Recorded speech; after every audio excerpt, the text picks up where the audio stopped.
Maurice had also charged some purchases from the gift shop to the room. She was sure the staff were looking for those items to return to the store. One was a very expensive diamond tennis bracelet, and there were a few other pieces of jewelry. They wouldn't find them, though, because he hadn't bought any of that jewelry for her. Tears prickled at her eyes as an unwelcome image rippled through her mind. Of last night, when she'd gone looking for Maurice and walked into the private hospitality suite the hotel had provided near the ballroom.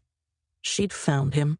He'd been fucking a busty blonde bombshell at the time, and the woman had been wearing a diamond tennis bracelet. Instead of being apologetic, Maurice had snapped at her to get out. April had backed away, shocked, then turned and run to the elevator. She'd gone right to their suite. Maurice had shown up an hour later, then banged on the bedroom door, which she'd locked. He'd said they should be adults about this, that when she was his wife, he would provide for her well, and she should accept that he'd have the odd affair on the side. She'd told him to go to hell. He'd pounded hard on the door with his fist, terrifying her, but finally he'd left. She still quaked inside at the memory of his fury. She'd never seen him like that.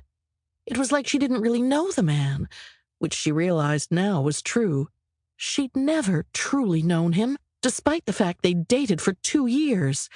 He had always been charming and sophisticated, if a little distant, but that just seemed to be his nature.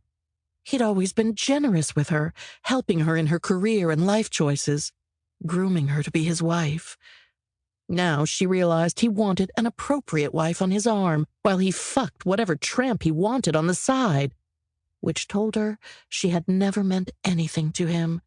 It had been an act, and she'd fallen for it, all because of her need to be loved, to be the most important person in the world to someone. And she'd believed that someone was Maurice. Her heart clenched. She'd been such a fool. This was the worst day of her life. She glanced up, and her heart stopped. Oh, God, and it had just gotten worse. Quinn left his suite and walked toward the elevator. He'd been tied up with a call, so his business partner, Austin, had gone ahead to the restaurant for lunch. Ahead, he noticed a forlorn-looking woman in the sitting area near the other penthouse suite. The next thing he noticed was the security manager standing close by. The man wore a discreet suit, but Quinn recognized him because the hotel manager had introduced them in case he and Austin had any special security needs during this or any future stay with the hotel. He glanced at the woman again, and his heart skipped a beat. It couldn't be. She glanced up, and her eyes widened. Fuck, that was her. April, the woman who had broken his heart in college. He should keep walking, just pretend he didn't recognize her.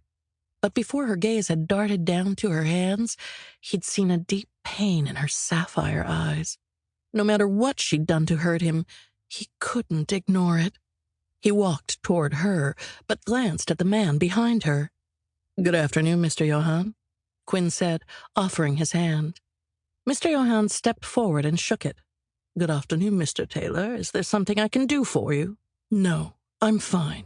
But I know Miss Smith and would like to know if there's a problem." "I'm sorry, sir. It's a private matter." He nodded. "Fair enough." He glanced down at April, who kept her gaze averted. "April, it's nice to see you again." Reluctantly, she tipped up her head. "Hello, Quinn." Her cheeks had blossomed bright red. Of course she was embarrassed, but her eyes were puffy, and clearly she'd been crying. Fuck, he shouldn't care. She'd callously walked away from him without a second thought. He should just walk away now. He sat down beside her.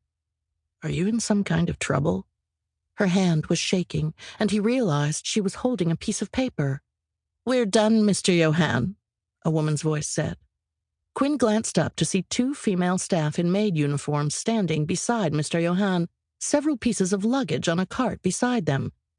"Mr. Taylor, I hate to break up your conversation, but Miss Smith needs to come with me."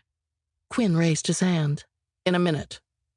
He glanced at the piece of paper, and when she realized where he was looking,